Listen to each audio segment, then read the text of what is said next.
Ассаламу алейкум, YouTube желісі пайдаланушылар. Біз әдетте Instagramға көбірек жұмыс жасап кеткеннен кейін YouTube кішкене тұрып қалған жайы бар. Енді мен шалақ ниет етіп, YouTubeға да азғантай видео болсын.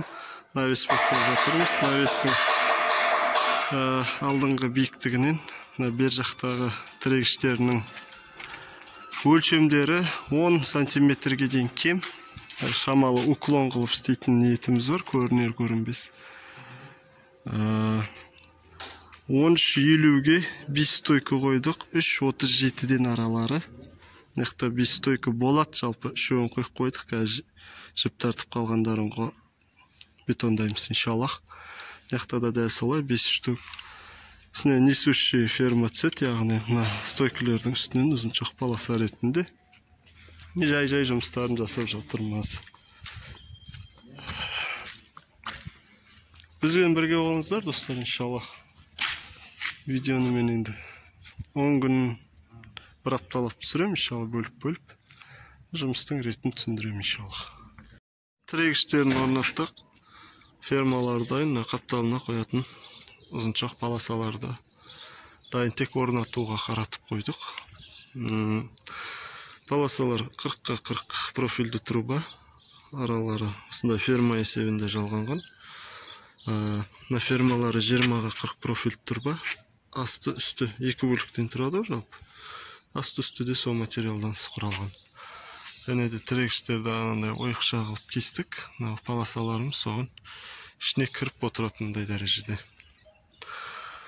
Ең алдымен келген кезде жерге сызып диагональ шығарам. Сол сызық арқылы қазатын орындарды белгілейміз. Қазіргі істелетін жері осылардың жайлап орнату жұмыстарын жасаймыз. Жалпы деген навестің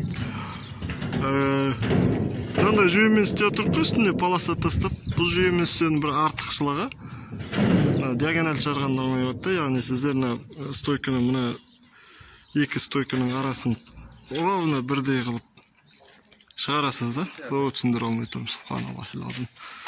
Яғни екі стойканың арасы бірдей размерде болу керек. Мына басы да, арқа беті де. Сосын бұлай стойкалар құрттай бұлай 20-30 санты ойнаған зиян жоқ болады да, иншаллах. Себебі сен 60-70-1 метрге дейін шығарып кетесің да. Уже стойка тек стойкке диагональ керек болмай қалады да. Жалпы жобалап диагональдейсің, бірақ анық диагоналін полосаны қойып атқан кезде диагональдейсіз, түсініңіз ба? Полосаны бір өзіңізге ұнаған размерді қойып аласыз да. Полосаны қойған кездерде диагональ ана полосаға қарап мынаны диагональдейсіз да, иншаллах. Диагональді енді мынаны ұзын болғасын, есік, решеткілер диагональдағандай қылып диагональдамайсың. 6 метр жері бар ғой, мына жерден бір сызық сызасың да. Осыны диагональдейсің, былай қарай диагональдейсің. Яғни сенде мына размер белгілі, мысалы үшін мынадан 6 метрді белгілей аласың, және мына расстояние бар ғой, мына стойканың арасының расстояниясын белгілей аласың да, саған уже осы үшбұрышты шығарып алу керек, гипотенузаны шығарып алу керексің да. Пифагор теоремасы деп айтады ғой. Сол гипотенуза арқылы сен уже осы үшбұрышты шығарып аласың. Мысалы үшін біздің кезекте түсіндіріп өтейін, жайлы асықпай да. Біздің кезекте мынау 8.46 болды мынадан, бұлай қарай 8.46 шартта. Сосын біз метр тастай өтік, ана шетте 8.40-ті көрсетіп тұрды. 8.40 деген неге олай болды? Себебі біздің фермамыз, мына фермамыз бері қарай кіріп тұр деген сөз да, бұлай көрсетем. Кіріп тұр деген сөз. Біз 46-ға теңеу үшін мына ферманы ары қарай шығара береміз деген сөз. Шарп келіп, мына 46-ға теңелгенде уже бізде жаңда грубы зат жоқ деген сөзді, диагональ кетіп тұрған жоқ деген сөз.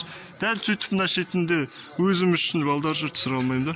Өзіміз үшін деп мына шетіне дәл сол жүйемен ұстап көріп едік. 1,5 сант ойнап тұр ол. Мынандай расстоянияға 1,5 сант деген иншаллах көп зат емес. Жалпы өзіммен мынандай обучающий видеолар жаңдай группа ашып арнайы навес қалай істелетін жайында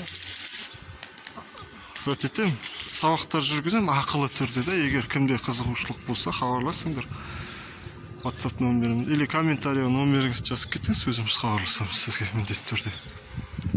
навис басынан аяғына дейін және де. Енді навис деген осындай шаруа істеп жүрген, жалпы қолынан суарғысы келетін жұмысқа икемі бар жігіттер хабарласқан жақсы да, себебі адам өзінің үйіне істететін болса, ол өзі істемеген жақсы да, себебі мейлі любой жағынан да иншаллах сәт етуге болады, қарастыруға болады. Баракаллаху. Достар, навестің толық шаруасын болдық. Так, мына ферма, домалақ ферма, шеңберленген ферма қалай жасалған түрі мен каналымда бар. Сол қызық болатын болса, арнайлап соған видео түсірген бадым, соған байқап қарарсыздар. Осы ферманың екеуін екі шетіне қойып аламыз да, жіп тартып қалған фермалардың аяқтары бар ғой, аяқтар. Соларды жіпке тақап сваркілейміз. Сосын профлистерді домалақтап орап аламыз, бетіп. Домалақтап орап алып үстіне шығарып, ораған күйін бәрін 1 метрге қарай ашып тастамаймыз да. Бір адам құшақтап орап ұстап тұрады да. Әр қаяқтардан 4-4 шуруптан ұрып аламыз да, бой жеткен жерден. Сосын әбден жайып тастаймыз да, қалған жағын шуруптаймыз. Осындай навис тағын заттар бар. Осына екі профлистің біріккен жерлері бар да, яғни мынау бір қатар, екі қатар, үшінші қатарға қат еткен. Үшінші қатар кусокта. Осы қосылған қатарға силикон жағасың.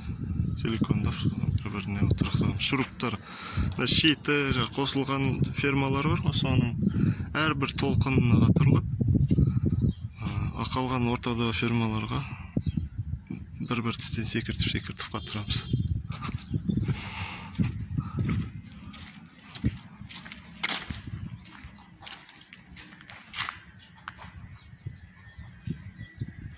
Осындай шатырды өз қолыңызбен құрастырсаңыздар болады, иншаллах.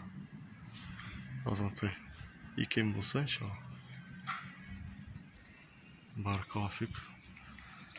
Видео пайдалы болған болса, тарат жерлеріңіз сұралады. Сондай жақсы иншаллах құрылымдарды түсіріп көрсетіп отыратын мамалда вақытта, иншаллах.